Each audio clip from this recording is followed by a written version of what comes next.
With phones and Apple Watches and digital clocks, you may not get the reference, but the clock is ticking. Tick, tick, tick, tick, tick, tick, tick, tick, tick, tick. We'll tell you why next. It's the DLLS Rangers podcast.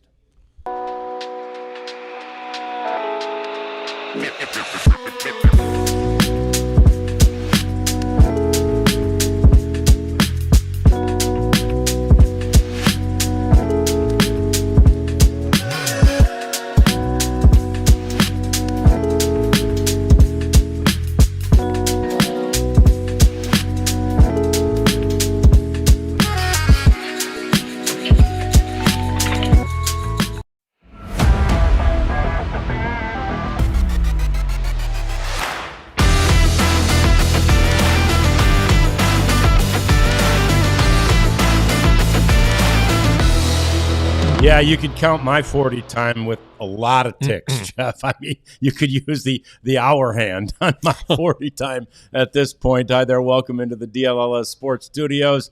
It's the DLLS Rangers podcast. It's John Radigan back in the saddle with Jeff Wilson. The Queen Cat is over here, and we're glad to have you in the chat already. Join us. I've already seen somebody on Twitter. I think it might have been Leon welcoming me back, so I appreciate that. And isn't that weird? I mean, do Henry and Molly, would they get the ticking reference? No. They wouldn't. Here's a funny story. My sister and her family are coming for Thanksgiving, which is great. Yeah. And Molly really wants to treat them right, And, yeah.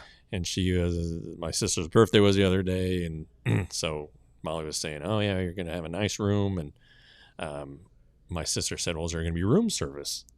And Molly was like, yeah. And so Molly...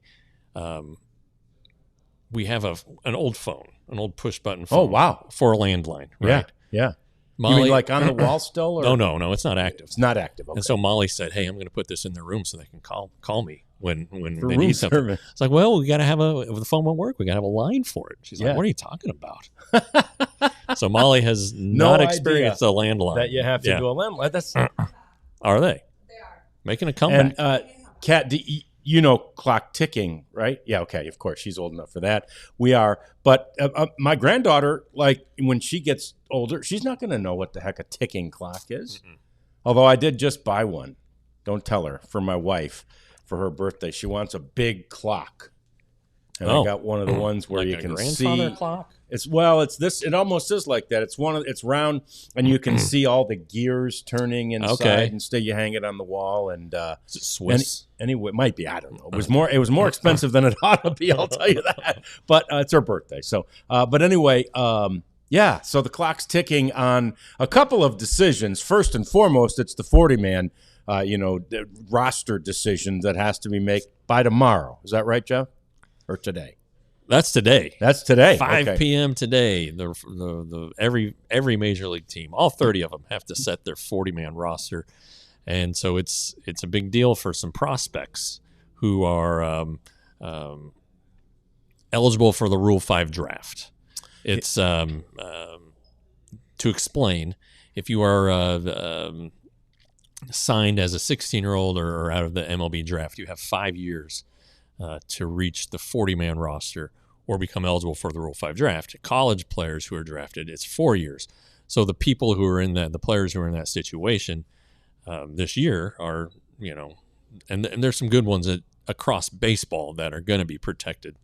Right. And the Rangers have some candidates. Right. Yeah. And so that's the thing. And if they're not on the 40-man roster, any team can take them in the upcoming Rule 5 Correct. draft. But they have to have reached a certain threshold with playing time in the minors. Before the 5 years for high school and international players, and four for college players. Yep. Yeah. So there you go. That's how you get and potentially lose good players over the years. So the Rangers are in the the final minutes or hours now of making those decisions with some really good players. Two of whom were pictured on the thumbnail there, and they've just got to make these decisions. Are there right now? Do we think there's 4 spots available as it stands right now? I could see them doing 4, and we talked about it on the show last week. And Mason has those are the leading four thoughts, and you could probably make a case that against each one being protected, frankly. Sure. Against or for. Yeah. For and against, right. And but those are the four that we were kind of gonna highlight. And the thumbnail was the pitcher Davalillo and Abby Ortiz before he got bumped to Round Rock. Sorry, I didn't have him a Round Rock uniform, but it's interesting because like Cam Cauley, all right, he was the third round pick in 2021. Yeah. So it went Leiter, Cauley, Leiter, Aaron Zavala, Cam Cauley, and Cauley, he was this really, really good high school wide receiver, Texas Tech signee. He got an inflated bonus to sign with the Rangers to avoid going to Texas Tech. Good, nice player, super nice kid. His dad played. I don't know if he made it to the majors or not. He might have. Was definitely in the minor leagues and is now like the high school football coach at Mount Bellevue in East Texas. Oh wow! Yeah, or east of Houston, so probably more coastal. Okay, whatever. Yeah. Fast, probably the fastest guy in the organization.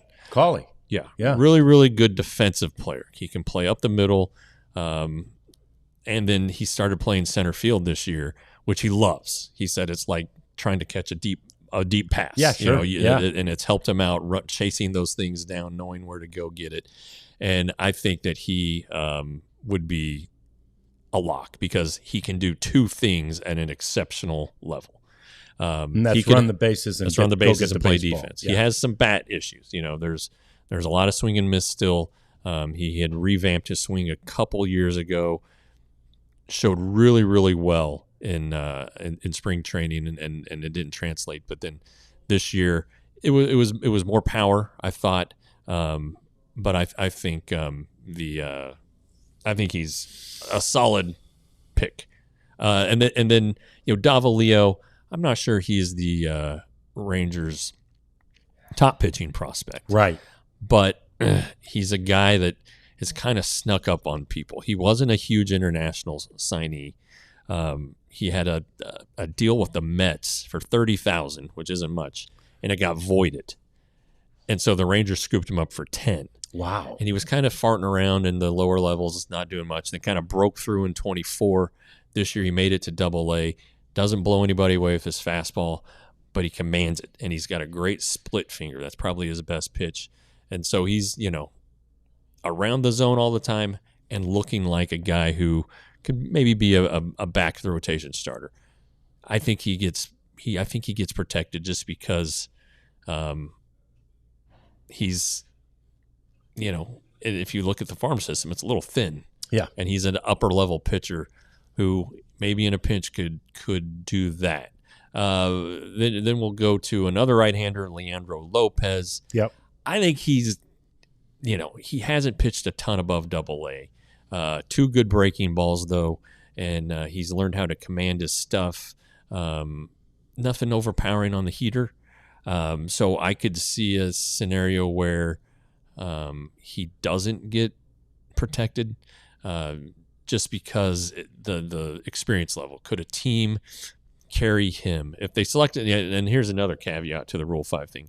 If you are selected in the Rule 5 draft, the team that selects you has to carry you on the active roster all season or offer you back to the team that lost him. So can a team keep Leandro Lopez on its 40-man or on its 26-man roster the whole season? And Benny, I see what you said about Cauley. I think you could hide Cauley. Just a winning team, I think, could hide Cauley. He's like look at those Royals guys that they carried, like Terrence Gore. Remember Terrence Gore? Yeah. All he did was pinch run. Yeah. You can use a guy like that. So I don't think it would be too hard to keep Cauley. And then the last guy is Abby Ortiz. Abby, awesome guy. So nice. He's learned English. He's from Puerto Rico. He was an unsigned free agent. He went to college, a junior college in Florida, and didn't get drafted in 21. The Rangers signed him for $20,000. He's from Puerto Rico, like I said, and recently, in the last couple of off seasons, he started working out with Carlos Delgado. Oh, wow. Okay. Who's, on the up for the Hall of Fame next month. And it's really helped him. He's really taken off with the bat. He's got a fast bat, ton of power. The problem with Abby is he's not particularly fast. Doesn't have a ton of range in the outfield. He's a first baseman who's gotten better there, so that's good. He is the Rangers' probably their best power hitter in the farm system. Yeah. So, do you keep him? Would a team be able to hide him? Right. So I don't know. I really don't. I could see the Rangers protecting only 2. Yeah. I really could. Yeah. Now, if are there anybody else who could sneak up and get you? There are some relievers who are low in the system, but have like gigantic strikeout rates. Let me tell you who. Will that translate? I don't know. Let me tell you who Jim Callis. Jim Callis, good guy. He is, and I respect what Jim says, so I'll bring this to the table, even though it's not a thought that crossed my mind. He said, but the Rangers better be careful about Brock Porter. Now, to me, there is no way you can hide that guy on your 26. But then I think of that. Maybe you can as a specialist reliever. I don't know. But that's a stretch to me. But I do trust Callis. So well, he was the Rangers' second pick. He was in the 4th rounder in 22. And he was 19 when he was drafted. So anyway. Oh, so he's got to go another year anyway, doesn't he? Well, I don't know. I don't know if I think it's for 18-year-olds. Okay. Oh, okay. So anyway, he was a hot shot starting candidate. Everybody thought he'd be a first-round pick. He wasn't. He fell in the Rangers' lap. They used a ton of money on him, like a record bonus for a 4th rounder, 3.75, I think it was, or 2.5 or 7.5, whatever. It was a ton of money. Had a nice first season in 23. 24 was an unmitigated disaster. And then this year he was a reliever. Yeah. That's a lot of money for a reliever. Right. I don't know that he has, I don't think the door is closed on him starting at all. I think that's eventually the path back. But I think this year was about getting him back on the mound. He wanted to get as many opportunities, as many reps as possible. So that's cool. Very forward thinking of him, but it would be really hard to stash him away. Yeah, I think so. I just don't see it. Too. Yeah, I can't imagine a team stashing that guy. He needs more development. He just plain needs more development. And if you're keeping him on your 26 man, one of the 13 pitchers on your team, he's just not getting any of that. So anyway, those are some of the decisions that the Rangers front office has to make today, and then of course coming up later in the week they'll have the non-tender deadline, which is coming their way on Friday. So it's a behind the scenes busy sort of a week for this Rangers front office that has obviously we knew they were busy getting coaching things done. They still do have to get another a third hitting coach too. So that's the only thing left there. So that's. I don't know what the level of urgency is, right, or priority on that. It's these things are bigger. They've got most of them taken care of. So I think that you can meet at the winter meetings with guys, but I would suspect that they probably have somebody in mind now. Can maybe get a guy a little sooner than perhaps they thought because. Maybe they were waiting for these staffs to be filled, so there might be some pretty good free agents out there looking for anything. Sure. Yeah. Sure. And we didn't mention, speaking of coaching staffs, and I don't know if you had it in the rundown later, but Tony Beasley. Yes, and we're going to get to Tony, but he did get the Pittsburgh job as their third base coach, and that's the organization, right? He came from Pittsburgh. Yeah. He'd been in the Nationals organization too, but he came most recently from Pittsburgh, which is also where Banny came from. He was Banny's first hire. Yeah, and like we said when the news broke that Tony wasn't going to be back, he was Chris Young's first manager. That's right. And Chris Young was in the Pirates organization first. The Pirates drafted him. So Yeah, that's great news, and we can Yes. talk about how awesome Tony is later. Yeah. Yeah, we'll talk more about him a little bit later on. Coming up next on the program, though, let's get to the free agent priorities. I'll go back to the conversation I had with CY at the GM meetings last week and give you a couple of nuggets. One, I think, which is hopeful, and one which is same old, same old. Coming next, it's the DLLS Rangers podcast. Oh, but I look at my weather app on the phone now that I'm back in town, and I see I got here just in time for about 6 or 7 straight days of rain.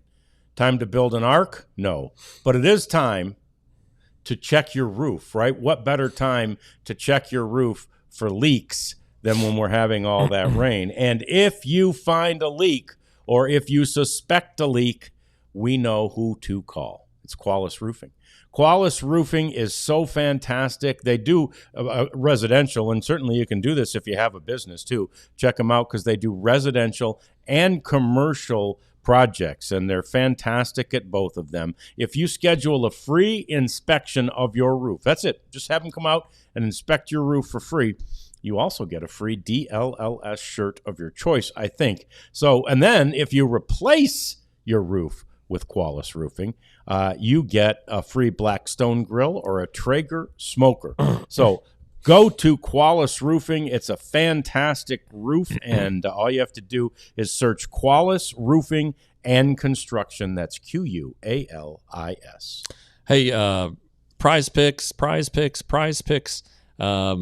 you go. prizepicks.com/DLLS. You will get $50 in free lineups after you play your first $5 lineup. It is super easy, super fun.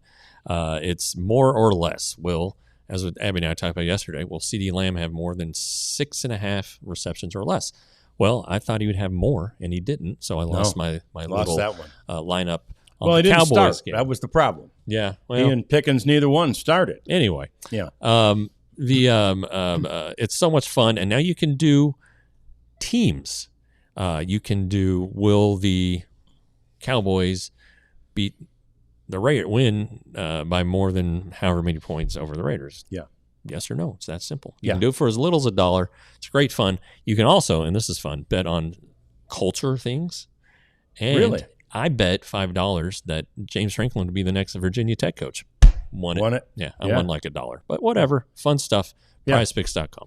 Yeah, we love Prize Picks. That's cool. I didn't know that. So I could bet on how long the next Bruce Springsteen concert is going to be. I don't know if they're going that in depth. Might not be relevant. Huh? Not betting. It's lineups. I didn't mean betting. Yeah. I can. No, you can't say wager either, can you? I can do whatever. Hello, Bruce. They call him the boss. So free agency. You're going to tell us is that what you're looking for? Well, you can bet on the top artists on Not Spotify in 2025, Bad Bunny or Taylor Swift. Yeah. You can do a lineup on that. Do a lineup. Yeah. Bad Bunny. Like what would the playlist be? That type of thing. Well, I mean, that's one of them. Yeah. So there's some wicked stuff on there. Okay. You can make a lineup on the number 3 artist on Spotify this year, Drake or Taylor Swift. Oh, okay. Yeah, cool. It's got to be Taylor, doesn't it? I think she'd be number 1, right? Well, good point.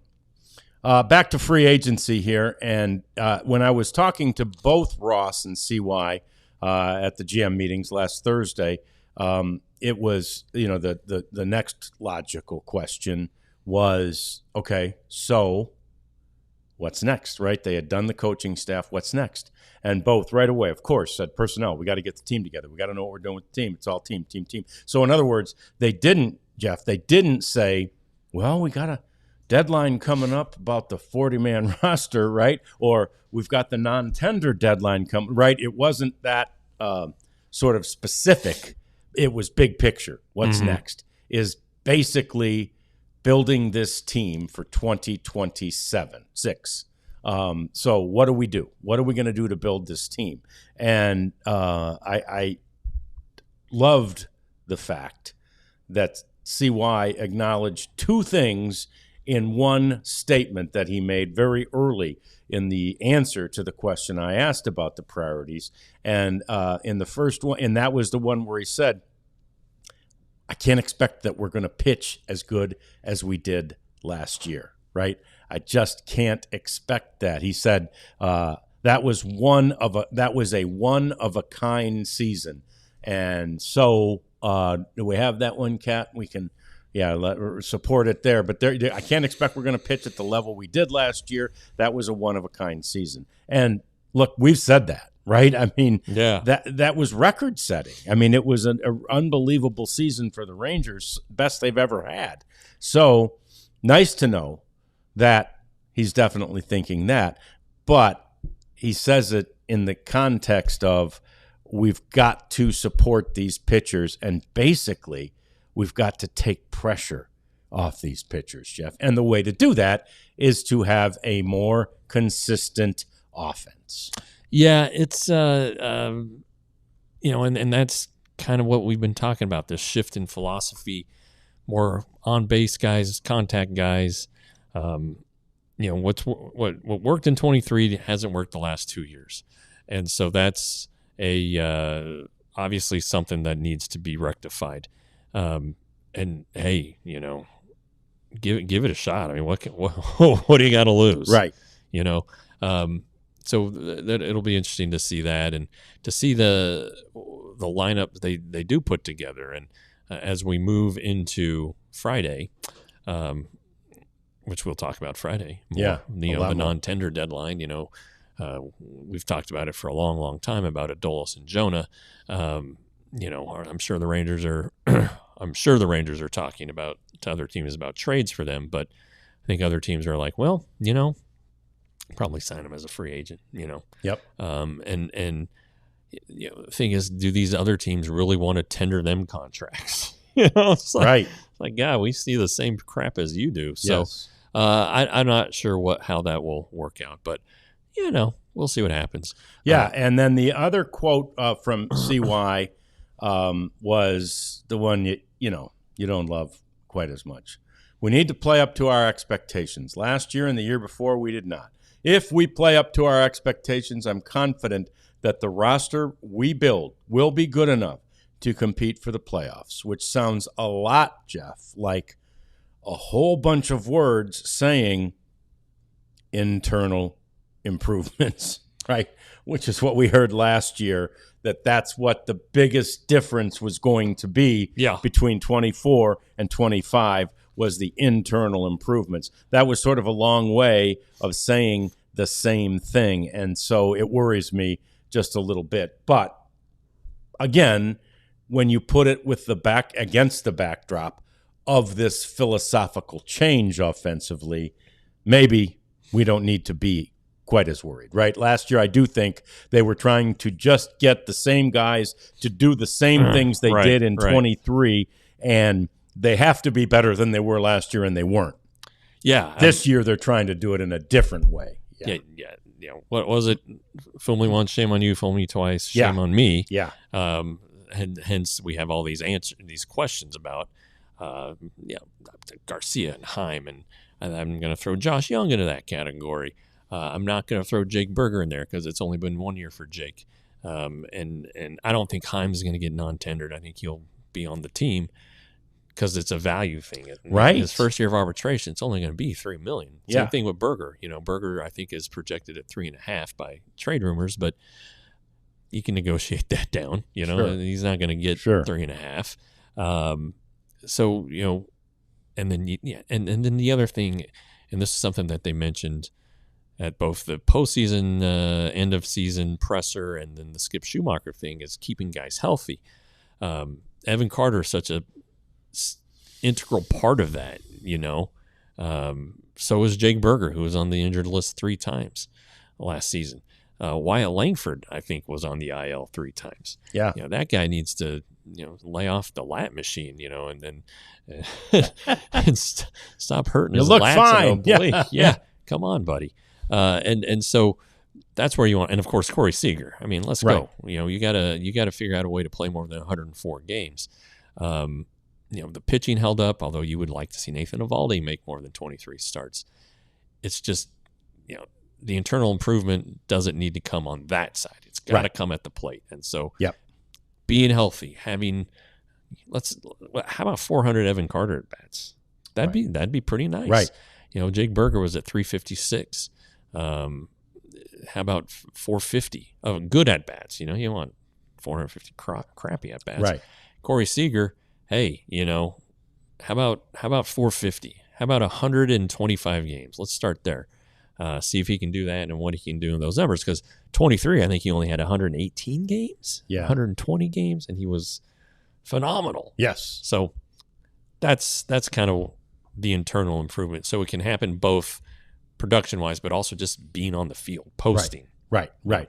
And that's huge, right? The old the best ability is availability. And so, but you also have to manage that in this day and age. And, don't tell old-time players about that who played every day and, played with the broken arm and all that. I mean, don't tell even guys old-time as Adrian Beltre about that. Yeah. He was always available, and he figured out a way.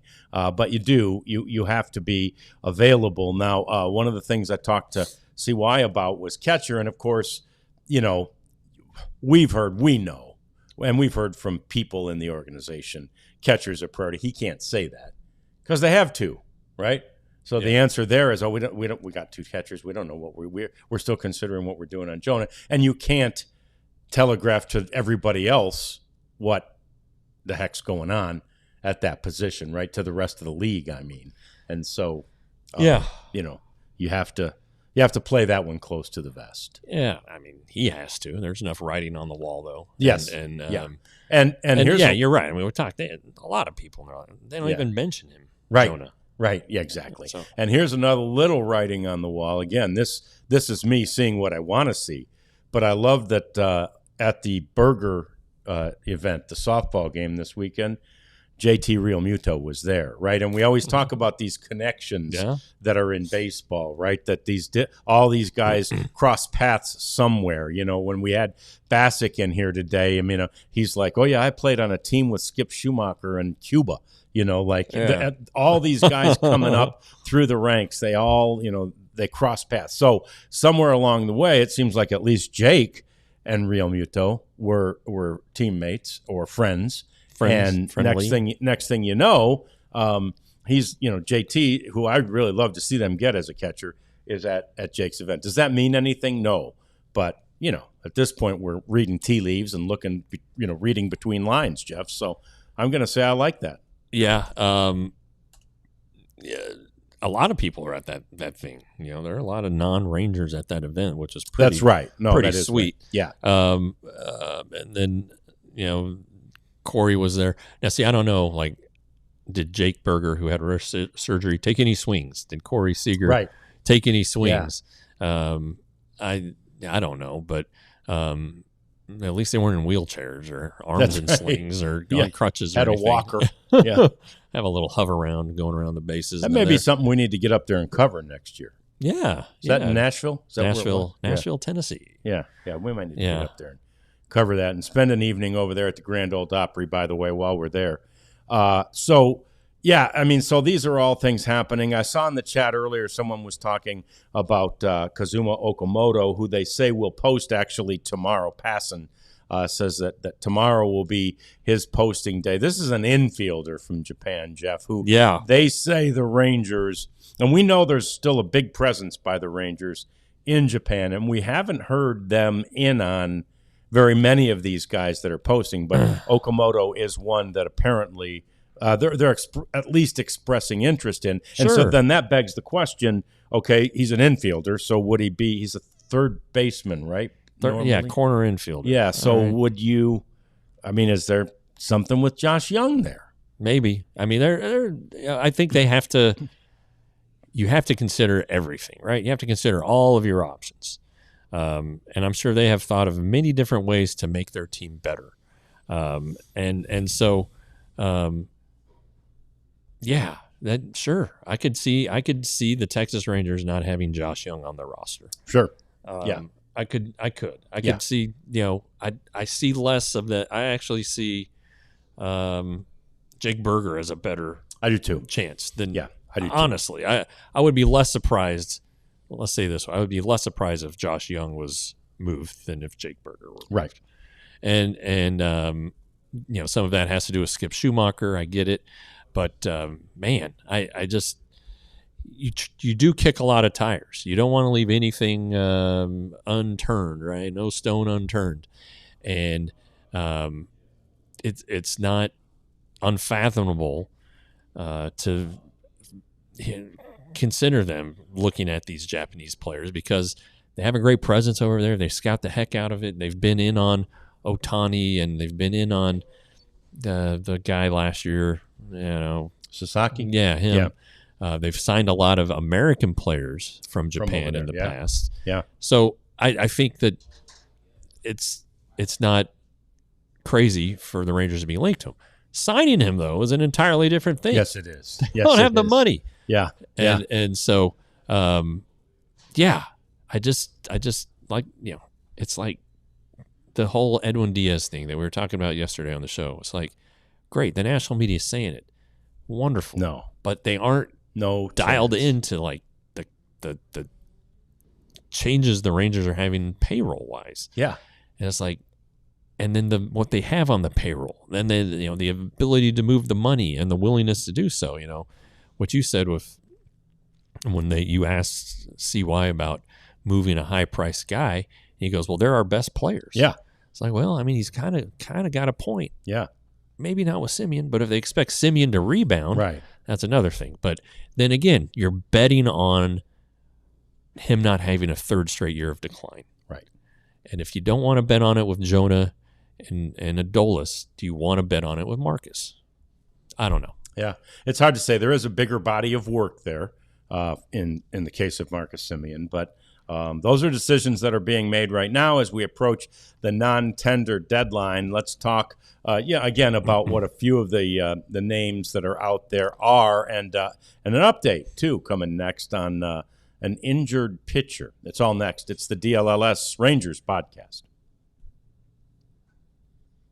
Hey, it's time for you to remember to join the Supporters Club. $5 or $15, pretty cheap price to join this and get some really cool, different kind of content from us, which is to say it's often just stuff that we do that's behind the scenes, that is a look at the slice of life around the DLLS studios, around the DLLS office. And I think, what's going to happen too, and this is why it's a good idea to do it now.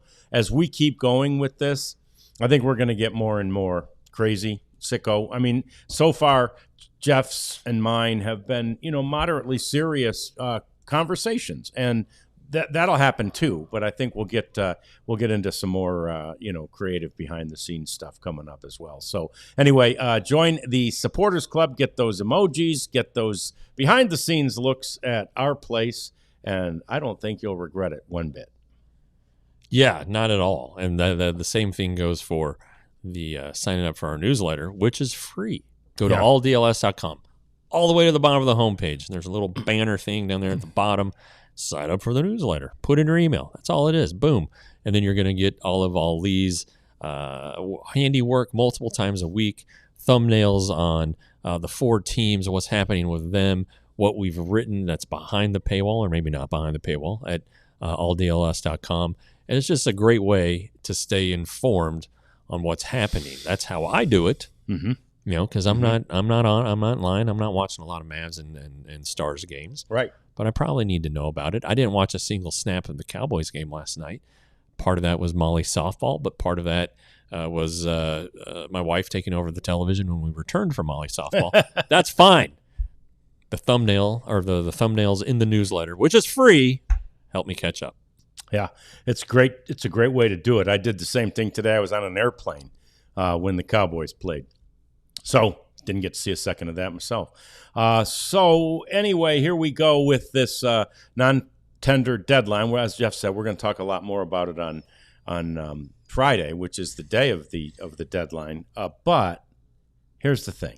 And again, I mean, how many times did we hear that over the years, various people were buying, selling on a plane to whatever? There's reports, Jeff. Did you see these reports that Jonah Heim's home is on the market? Yeah, we saw that. And Yeah, Okay. who knows? First of all, I didn't know he moved out of Waxahachie, which is where I live. He did, because people after the World Series found where he lives. Did they really? Yeah. So he moved. Yeah. I didn't know that. So he's in South Lake, at least for now. But maybe now people are finding him for other reasons. So you got to take it, right? I mean, there it was for adulation. Now they may be finding him to, maybe they give him coaching advice. Wakes up with 4 sale signs in his yard. How do we know it's officially for sale? It's not just like a bunch of angry town folk throwing signs in his yard. Yeah, it could be. Yeah. Maybe he wakes up with rotten tomatoes thrown on his lawn. I don't know. I don't know how these Rangers fans are doing it, but I doubt they're doing it. I don't know if it's true.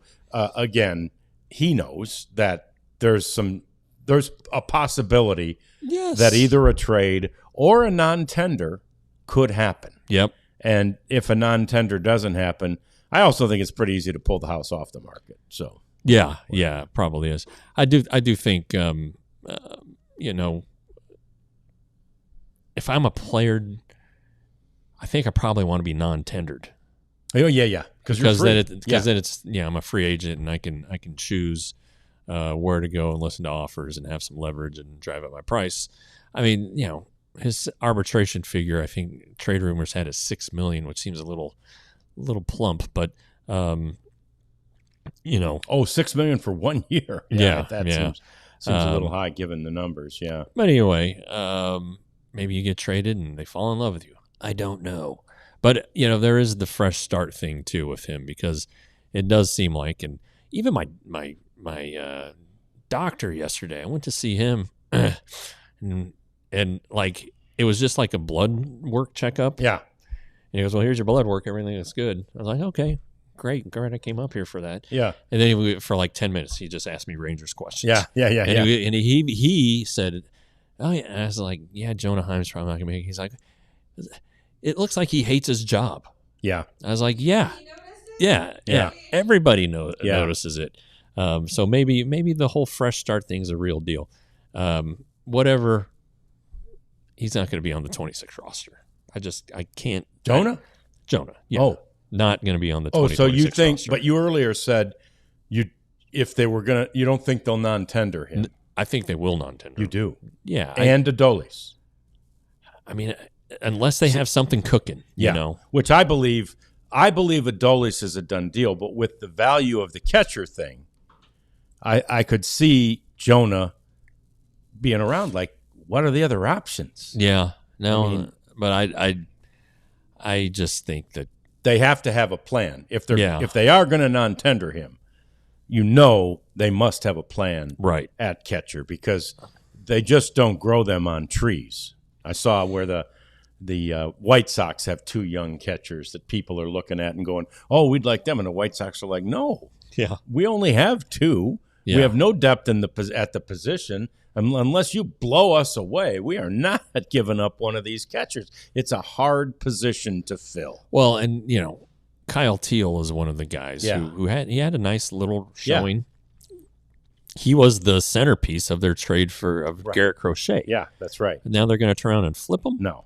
I don't think that's going to happen. Not going to happen. I'd ask.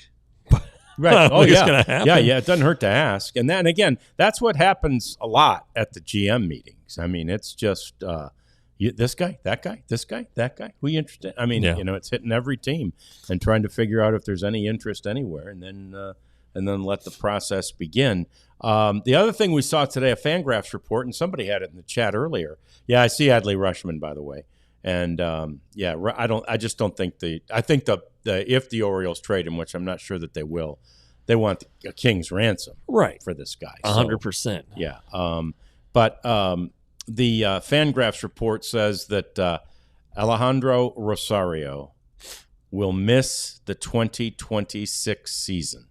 And that is a quote, and I didn't catch the Fangraphs writer's name, but it's a quote to somebody who was at the winter meetings and asked Chris Young about him, or not the winter meetings, but the GM meetings. And he asked Chris Young about him, and CY said, yeah, he has an elbow issue, and he won't be available in 2026. We intend to have him available in 2027 and hope to have him ready by spring training of 2027. So It's just so much smoke and mirrors. He didn't say that Rosario had surgery. He only said that he has an elbow injury, which we've known. Yeah, okay, so Rosario was hurt in going into spring training. It was news in spring training. And Chris Young said, he told me he's going to have Tommy John surgery. We just haven't found a date yet or something like that. Yeah. Whatever. Yeah. And then it's like we'd ask again. Oh, yeah, no, we don't have anything for you there yet. Don't have anything for you there yet. I mean, I was asking probably every other week, maybe once a month when they were finally like, I don't have anything for you. When we do, we'll let you know. And even after seeing that report, I sent a text and they're like, So there must be something crazy going on with the HIPAA thing. And, an alternative treatment or something like that. Maybe it didn't take, and now maybe there has to be an operation. I'm not sure. But, by God, it's time to get to the bottom of it. It really is, and it's very unusual to have this level of sort of cloak and dagger, right? Yeah. But I get it. I mean, it's not unusual, and you've been on a college beat before. It's not unusual in college. I mean, right. Unless the player or the family wants to tell you, you're not really supposed to know anything about what these guys have. Well, and the Rangers were that way with Aaron Zavala because he had the thing after he was drafted. They reached an agreement, and then the physical showed something on his spinal column, a little like, I don't know, mole or growth or something, and it went down to the last second, and the Rangers wouldn't say what it was. And Aaron finally told me. He was just like, I'll just tell you. I was like, okay, great. Because that's the player controls his own medical information. Yep. And I've been telling Evan Carter that for a number of months. Whatever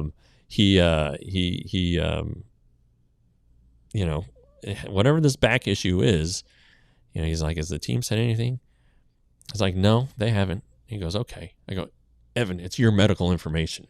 Yeah. You can share it however you want. Yeah. Or not share it at all. Yeah. But it's not up to the team. It's up to you. Yep. And so I think he's told the team, don't say anything. Yeah, and he's clearly decided not to share much. Right. Everybody. Right. I saw somebody's wish list for 2026 is that Evan Carter will tell us what's wrong. Yeah. And I understand it. Maybe you just don't want to. Maybe you just don't want to reveal that type of thing. And anyway, it's private and away you go. So he's protected.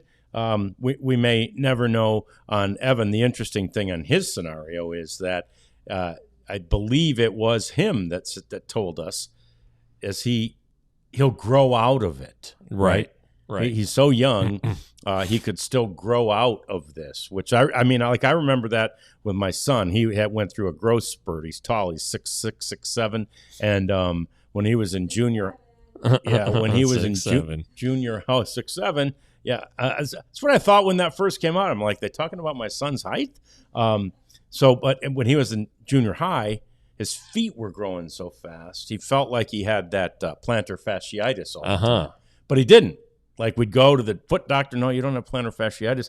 It's just that your feet are growing so fast that your tendons or whatever can't catch up. Interesting. Right? Yeah. So poor Cal. Yeah, he grew into his feet, which are size 15. It's big. It's a big shoe. Big shoe. And I think he wore a 17 in basketball shoes. So those ain't cheap. Let me just say that. So anyway, that's maybe the case with this young Evan Carter, who's still growing into his body, and away you go. So I see in the chat, Red Sox almost surely, according to Jeff Passan, deal one of Jarren Duran or Willie Abreu. They're both left-handed hitters, which may be an issue. But anyway, I really think the Red Sox should consider a trade for Semien because they're like trying to win now. Their second baseman, that young kid, do they want to put up the growing pains? The Green Monster and Marcus Semien could become really good friends. I think. Agreed. I think the Rangers need to consider that. I think the Red Sox need to consider it. Let's get them together. Yeah. All right. Let's try to broker this deal, shall we? We'll work on that maybe after the show. For now, we'll tell you that we'll probably get to more of your thoughts momentarily, as well as running through our cleanup segment. It's next. It's the DLLS Rangers podcast.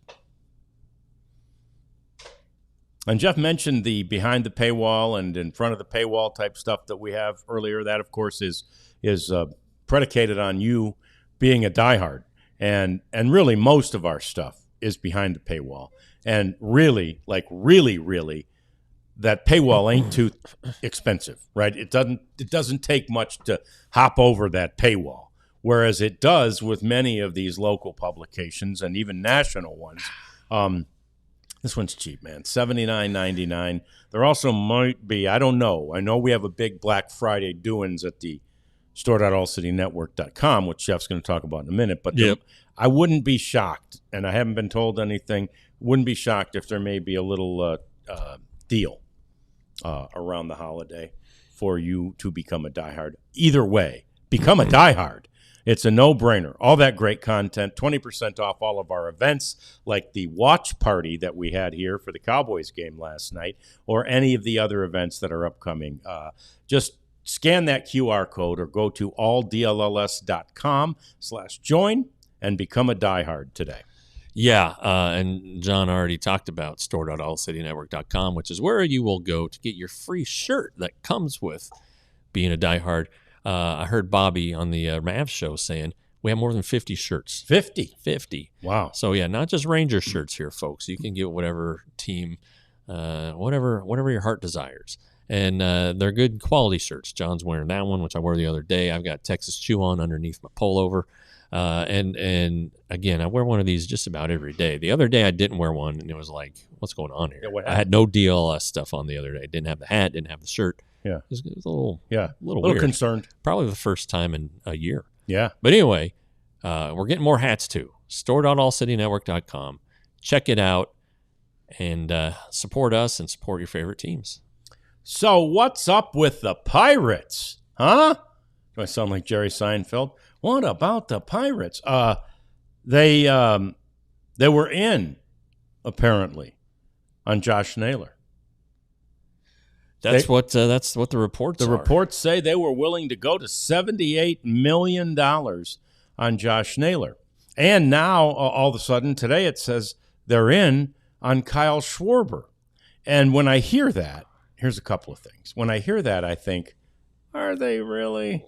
Or are they just hearing the criticism that you never spend money? We're getting so tired of this, blah, blah, blah, blah, blah. I haven't won since 79, yada, yada, yada. And that seems more likely, right, to me that they're, we're in, but we're not really in. I go to those, sometimes I'd go to those charity auctions, and every once in a while I'd be bidding on something just to help the charity, knowing I'm backing out when it gets into the big boy territory, right? And so, I get the process here, so I love though this. We saw a pic of the stadium there in Pittsburgh where they've got the replicas of the banners that they won. And they said, offered Josh Naylor a multi-year contract. They've already got the banner up, Jeff. They won in 71. They won in 79. And here you go. We offer Josh Naylor a contract. I just think it's probably that more than that they're really in. I hope, honestly, especially for our next bit of Pirate news, which is we mentioned Tony Beasley. Yay. I hope they're in. And gosh knows we'd love to see that. That's such a great historic baseball market. Right. It would be so cool to see that market get active again, and then that ballpark have a greater focus, because it's really from the outside looking in, it might be the best looking ballpark with all the yellow beautiful. And the bridges and the rivers.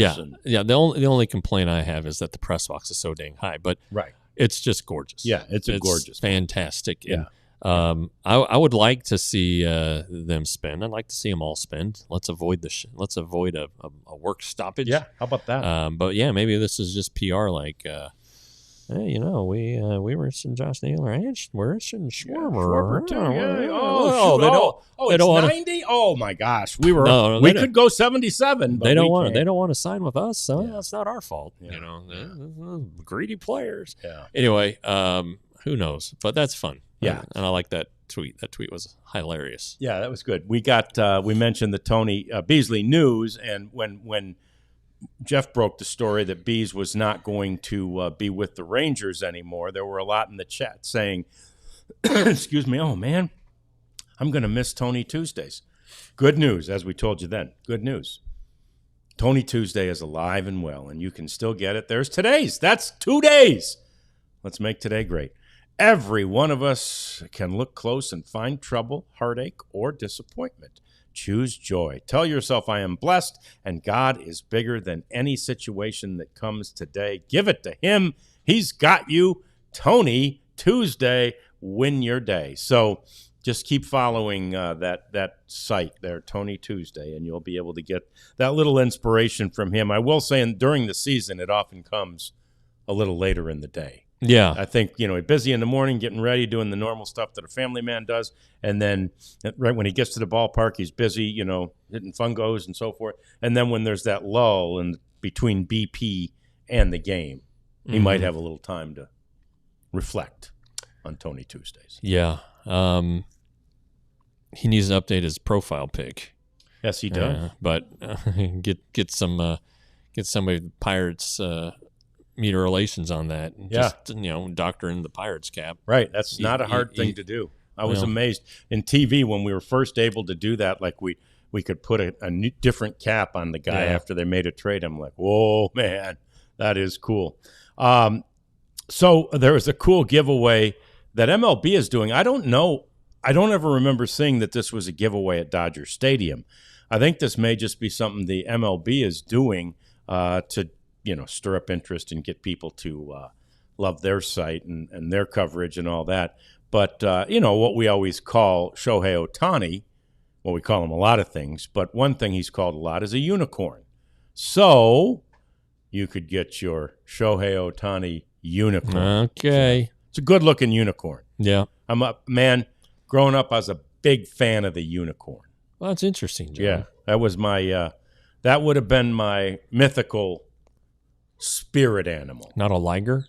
No ligers. I'm okay with the liger. But the unicorn, man, with the one horn, come on. And that looks like two ears, not one horn, but I'm pretty sure that's probably the another ear. And then he's got another ear. So that's cool. Did you see Kevin Kiermaier yesterday? I started to, and then I got distracted. Yeah, it's hard to watch the whole. It's not hard to watch the whole thing, but man, he's just lobbying. He just put a camera on himself and, hey, hire me. I'm a defensive specialist. I will do crazy things to make your guys better defensively. Which, you know what? In this day and age, hell yes, do that. Yeah, and he was. He was a really good defensive player. It's surprising to me, though, that he has to, lack of a better word, resort to that. It seems like somebody would have given him that opportunity already. Yeah, maybe they thought he was an active player. I don't know. Maybe. Maybe the Jankowski thing. He just needs the right connection. Yep. Yeah, that's right. Yeah, because, we told you, Travis had, his agent told him he could have played somewhere, but on 3 teams last year, he had 25 at-bats, and he didn't play after mid-July. He didn't play after the All-Star break. So. Yeah, so I don't blame him, and maybe not Kiermaier either. On this date in 1999, and then we're going to get to your questions and comments. On this date in 1999, Ivan Pudge Rodriguez was named the MVP of the American League. Oh, all right. And at some point after this date, I suppose, at the January banquet, winter banquet, what do we call that? The midwinter banquet. Midwinter banquet that the Rangers have. Rafael Palmeiro was named as the Texas Rangers MVP. But, hey, I don't know who the writers were then. Jeff wasn't one of them. No. Because those are voted on by the local writers. I think they both voted for Raffy. They must have. I really think that they both did. Did they both? Yeah. Okay. Oh, was there only 2 at the time? I mean, there's more voting. Well, every team gets 2 writers vote. And so the Morning News guy and the Star-Telegram guy both voted for Raffy. Gotcha. Yeah. Oh, in the MVP for the season. Yeah. I see what you're saying. And so then naturally they voted for him to be the MVP for the team if they were thinking. That's a much bigger pool. The team award. Yes. Yeah. Well, and then I think it was Leon who reminded last week that Pudge won because 2 people just left Pedro Martinez off their ballots entirely. Right. Yeah. And but whatever, it's an MVP, and I'm sure Pudge didn't care who voted for him. Well, he might have cared, but he didn't want to share it with Pedro. Yeah, he wasn't giving that thing up. No, I don't blame him. Yeah, so cool stuff. All right, so what do we got to get? To? I'd hire Lance Berkman as a hitting coach. He's running for Congress. Yeah, he's a busy man. Yeah. Oh no. Teixeira is running for Congress. That's right. Yeah, that's right.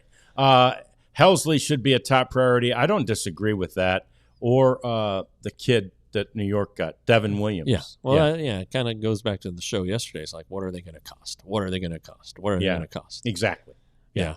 Exactly. There's all kinds of rumors floating around. I appreciate you guys pointing them out because they're hard to keep track of. Yes. Honestly. Senga. Yeah, it's probably he's an affordable starter. But the Mets have those bevy of young guys coming up, and right. Maybe they Senga was terrible last year after coming back from injury and ended up in the minor leagues to end the season. Yeah. Is he not all that shiny anymore? I don't know. But there's some guys who are in this chat who haven't been around for a while. So Uncle Ted, good to see you back, and Andres Flores, who I think we've seen since Uncle Ted. So keep coming back, guys, because we're the only ones doing this every day. Yeah, on a daily basis. I think we're really the only ones talking about the Rangers, even regularly in a podcast basis, with the amount of information that we can procure. Right. And there might be some people throwing stuff on a wall. Right. And it's a big difference. Yeah, it is. Yeah. I mean, and there are plenty of shows that just throw stuff against the wall, and they're interesting too, and it's kind of fun to just ponder. We do that a little bit too, and we do some of that. Simian to the Red Sox. Yes, they're interesting, and it's fun to just ponder. But the difference here is that when we hear from Fangraphs, hey, here's the deal on the Alejandro Osario thing. Jeff texts the guys involved. Now they haven't texted back, or I text them ahead of time before it even comes out. I was like, boy, that... right, yeah. So, and I kicked myself when I saw that because I just had an audience with both of them, and I didn't think to ask them about Rosario. But they dropped that coaching staff news on us literally as we were going in to have the hour with the GM and the president of baseball operations. So it kind of rerouted the whole process because you're like, whoa, okay, we got big news here. Yeah. We got Travis Jankowski? What the heck? Yeah. So yeah, there was a lot to talk about that kind of rerouted what else we may be discussing. But there's still more highlights from that coming up. We'll do some more of that tomorrow. We really like doing this, and we really like doing it with all of you. Rarity is wondering when the Rangers will make an exciting announcement of a possible trade or a signing of a player. Do you think before Thanksgiving or probably sometime more like around the winter meetings or right after? I would. Yeah, I would say the next 2 weeks are kind of historically have been a hot zone for a signing. Yes, and also those are last year that became a pretty hot zone for catcher. Wasn't it probably by about now? Yeah. At this point last year, I believe that the Rangers were making the announcement about Kyle Higashioka. So, it's going to be interesting to see. I still think that there is a tiny bit of uncertainty on that part because of deciding what they're going to do with Jonah Heim. Mm-hmm. I mean, if they're able to trade him, it makes perhaps their free agent decision at catcher different. So Yeah. all those things factor in. Yeah. And trades take longer to manifest and Yep. and all of that stuff. So, yeah, but unless something dramatic changes, unless we're being lied to about the budget, Right. The Rangers are going to be on the lower end of things and out on these big guys, and so how do you do it? Do you do it with a rise, who everybody in the deal seems to want? Yeah. Maybe we'll see. There seems to be a fit there, but where do you, except for because the of the Skip Schumacher thing and but the fact that he puts the ball in play, but Yeah. where are you going to play him? Yeah. Anyway, all right. Lots to Work to digest. do. Lots to talk about. Yep. That's what's cool. We've got another opportunity to talk about it with you tomorrow, 1:00, when we bring you another edition of the DLLS Rangers podcast. We all silly like the mayor.